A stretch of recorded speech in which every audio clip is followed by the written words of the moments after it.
శ్రీవారి సన్నిధిలో వివాహం జరుగుతోంది. వరుడు తాళి కట్టే సమయం ఆసనమైంది. ఇంతలో పోలీసుల ఎంట్రీ, ఆ తర్వాత గందరగోళం. ఇది తిరుమల వెంకన్న స్వామి సన్నిధిలో జరిగిన ఘటన. కొండ మీద కళ్యాణ మండపంలో ఒక జంటకి పెళ్లి జరుగుతుండగా నెల్లూరు జిల్లా డక్కిలి ఎస్ఐ తన సిబ్బందితో పాటు అక్కడికి వచ్చారు. వరుడి మీద కేసు నమోదైందని, అరెస్ట్ చేస్తున్నట్లు చెప్పి బలవంతంగా వాహనం ఎక్కించారు.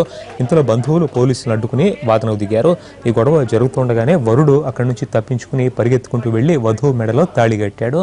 ఆధారాలు చూపించి అరెస్టు చేయాలని వధువు బంధువులు అంటుంటే ఎఫ్ఐఆర్ నమోదైందని, అదుపులో తీసుకుని ప్రశ్నిస్తామని పోలీసులు వాదనలోకి దిగేసరికి కాసేపు ఉద్రిక్తత నెలకొంది.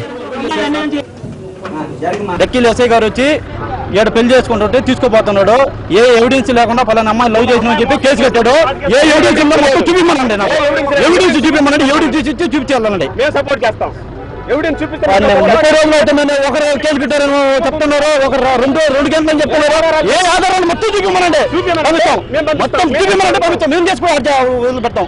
చూపిమ్మనండి ఏ ఆధారం ఉండే, అమ్మాయి లవ్ చేసినట్టు ఏ ఆధారాలు ఉండే చూపి.